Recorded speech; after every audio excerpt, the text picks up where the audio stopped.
Hai, apa kabar kalian, para pencari inspirasi dan motivasi?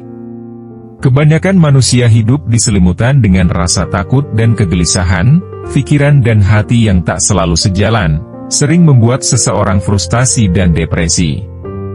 Namun fakta menunjukkan jika tidak ada manusia yang bisa terhindar dari persoalan tersebut. Jika Anda belum mampu menjadi pribadi stoik, maka setiap mendapat problem dalam hidup, Anda akan mengalami tekanan mental, depresi, frustasi, bahkan keputusasaan. Cobalah menjadi pribadi stoik, maka Anda akan tetap bisa menikmati hidup dalam ketenangan dan kedamaian. Seneca, orang bijak puas dengan takdirnya, apapun itu tanpa mengharapkan yang tidak dia miliki. Adapun perkataan indah dari seorang penulis ternama, ia pernah mengucapkan, pada titik di mana hidup saya terluka, saya hanya diam dan berkata, oh ini terjadi lagi, oke, saya tidak punya energi untuk menangis karenanya, saya akan menikmati penderitaan ini karena dengan cara itu batin saya merasa bebas. Kebanyakan manusia berpikir bahwa sumber kebahagiaan itu datang dari luar dirinya, sehingga ketika kenyataan itu tidak sesuai dengan yang diharapkan, hidupnya akan menderita. Lalu, bagaimana cara kita agar bisa menciptakan ketenangan dan kebahagiaan hidup dengan stoicis?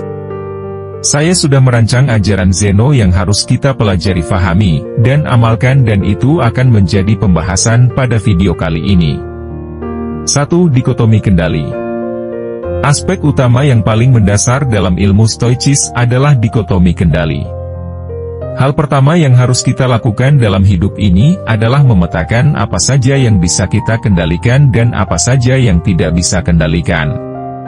Setelah mengetahui mana saja hal yang bisa kita kendalikan, langkah selanjutnya fokus mengerjakan apa yang bisa kita kendalikan. Akui saja bahwa yang bisa kita kendalikan hanya pikiran dan tindakan kita. Kita tidak dapat mengendalikan apa dan bagaimana sesuatu terjadi, namun yang bisa kendalikan adalah bagaimana cara kita bereaksi terhadap apa yang terjadi.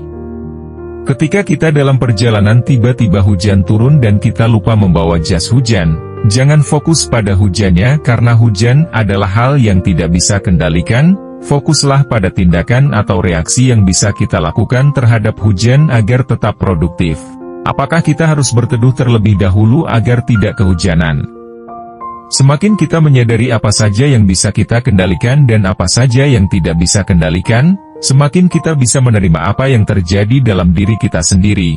Semakin kita bisa menerima hal yang terjadi pada diri kita, semakin kita merasa tenang dan damai dalam menjalani kehidupan. Jangan sia-siakan tenaga, pikiran, waktu hanya untuk memikirkan hal di luar kendali kita.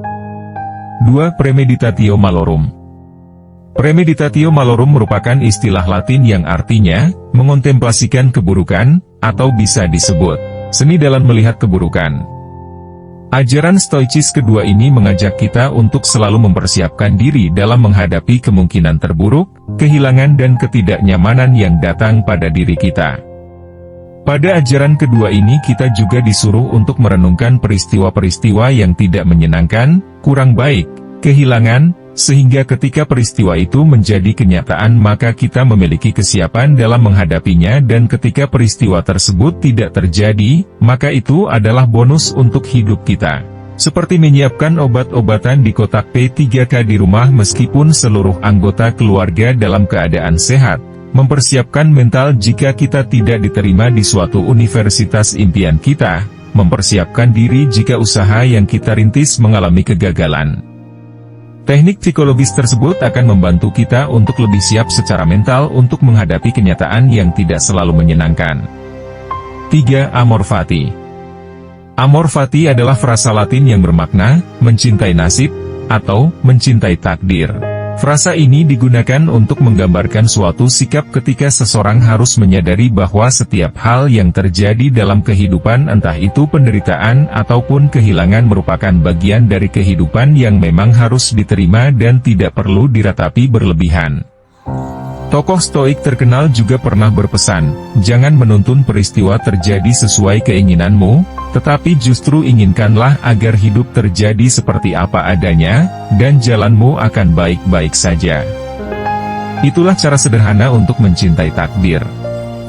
Jika bisa mengamalkan ajaran Stoicis, kita akan tumbuh tidak hanya tenang dan bahagia, tetapi juga menjadi pribadi yang sehat secara mental, pribadi yang produktif, serta berdiri tegak seperti batu karang. Sebagaimana yang disampaikan Marcus Aurelius, pribadi Stoicis seperti batu karang, yang tidak putus-putusnya dipukul ombak. Tak saja ia berdiri tegak, bahkan ia menenteramkan amarah ombak-ombak dan gelombang.